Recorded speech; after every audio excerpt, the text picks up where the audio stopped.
نے دوسری جنگ عظیم میں 1942 میں برما میں ہونے والے ایک واقعے کی مثال دیتے ہوئے کہا کہ وہ ایک کمپنی کو کمانڈ کر رہے تھے جس میں ایک سپاہی سون سنگھ تھا جو تقریباً 6 فٹ 4 انچ قد کا جوان تھا۔ وہ لمبے قد اور مضبوط جسامت اور حرکتوں کی وجہ سے بدماش کے نام سے جانا جاتا تھا۔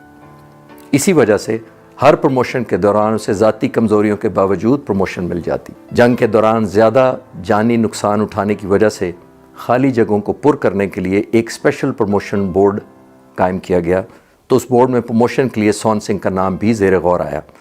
مانک شاہ کہتے ہیں کہ خراب ڈسپلن کی وجہ سے میں نے سون سنگھ کی پروموشن کی حمایت نہیں کی، جس کی وجہ سے اسے ترقی نہ دی گئی۔ پروموشن اور بورڈ کے بعد میں جنگل میں تعینات اپنی کمپنی میں واپس آ گیا تو میرے یونٹ کے سینئر صوبیدار بلونت سنگھ پریشانی کے عالم میں میرے پاس آیا اور کہا کہ سون سنگھ کو قید کر دیا ہے، کیونکہ اس نے اعلانیہ کہا تھا کہ وہ آج رات آپ کو گولی مار دے گا۔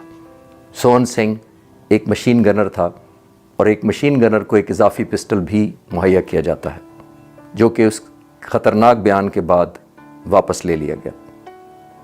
میں نے سون سنگھ کو اپنے سامنے لائن حاضر کیا۔ جب اسے پیش کیا گیا تو مانک شاہ کہتے ہیں کہ میں نے اس سے کہا کہ تم مجھے گولی مارنا چاہتے ہو، جس پر اس نے کہا صاحب غلطی ہو گیا۔ مانک شاہ نے کہا میں نے ایک پسٹل لوڈ کر کے سون سنگھ کے ہاتھ میں دیتے ہوئے کہا کہ اگر تم مجھے گولی مارنا چاہتے ہو تو چلاؤ مجھ پر گولی، جس پر سون سنگھ نے کہا نہیں صاحب غلطی ہو گیا، جس کے بعد میں نے اسے زور سے ہاتھ مارتے ہوئے کہا کیس ڈسمس، جاؤ۔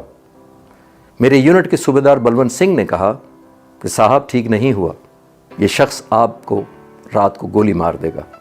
یہ سننے کے کچھ دیر بعد میں نے سون سنگھ کو دوبارہ لائن حاضر کیا اور کہا سون سنگھ آج رات میرے کمرے کے باہر میری حفاظت کے لیے تم سنتری کی ڈیوٹی کرے گا۔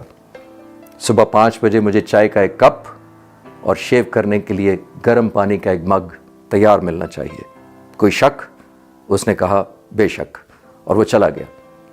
صبح سون سنگھ نے مجھے صحیح وقت پر ایک کپ چائے اور ایک مگ گرم پانی کے ساتھ جگایا۔ وہ ایک بکری کی طرح میرے احکامات بجا لا رہا تھا۔ مانک شاہ نے حاضرین سے کہا کہ اگر وہ یہ سمجھ رہے ہیں کہ مجھے پوری رات ڈر نہیں لگا تو آپ بالکل غلط سوچ رہے ہیں۔ مجھے یہ اعتراف کرنے میں کوئی ہچکچاہٹ نہیں کہ پوری رات میں بہت خوفزدہ تھا، مگر مجھے سون سنگھ کے ساتھ یہ خطرہ مول لینا لازمی تھا، کیونکہ اگر میں سون سنگھ کو قید کر دیتا تو میرے جوان یہ سمجھتے کہ ہمارا صاحب ڈرتا ہے۔ مانک شاہ کہتے ہیں کہ بطور لیڈر خود مثال بننے کے لیے آپ کو بہادری دکھانا لازمی ہوتا ہے، چاہے دل میں آپ خوف زدہ ہی کیوں نہ ہوں۔